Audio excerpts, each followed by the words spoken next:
Si tu as un commerce et que tu as marre de travailler dur pour une caisse vide le soir, tu as le droit de savoir ça. Tu penses que c'est la crise. Tu penses que tes prix sont mauvais. Non. Quand un client prend ton produit dans ses mains, te regarde dans les yeux et dit avec mépris, c'est trop cher. Il ne fait pas que négocier. Il vient de cracher une vibration de pauvreté et de blocage directement sur le fruit de tes efforts. Et toi, tu souris, tu reprends l'objet et tu le remets en rayon. Tu viens d'infecter toute ta boutique. Et tu te ruines toi-même sans le savoir.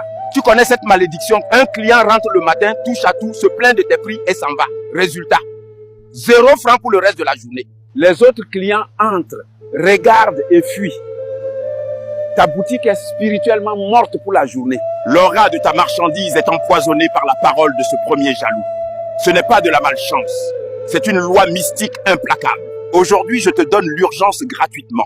La prochaine fois qu'un client te rend un objet en disant c'est trop cher, ne le remets jamais à sa place immédiatement. Prends-le de la main gauche, baisse-le sous ton comptoir, à l'abri des regards, et tape-le 2 fois sec contre le bois pour briser la malédiction qu'il vient de laisser dessus. Ensuite seulement, range-le. Fais ça demain. Observe le prochain client acheter sans discuter. Voilà ce que je ne te dirai pas gratuitement. Taper ton produit sous la table ne te sauvera pas si l'hémorragie est déjà interne. Si ton commerce est déjà infecté par des années de regards jaloux, ou si ton aura financière est trouée, l'argent continuera de fuir tes mains. J'ai vu des pères et des mères de famille, fiers de leur boutique, fermer leurs portes la honte au visage, couverts de dettes, parce qu'ils ont laissé des clients toxiques maudire leur mur pendant des années. Un pansement ne guérit pas une plaie infectée.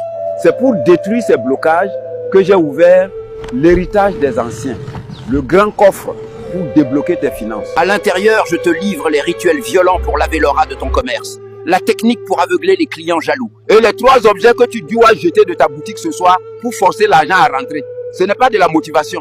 Ce sont les lois qui remplissent les caisses. Tu ne paies pas pour des promesses en l'air. Tu paies pour des secrets à appliquer dès ce soir. Accès immédiat dans ton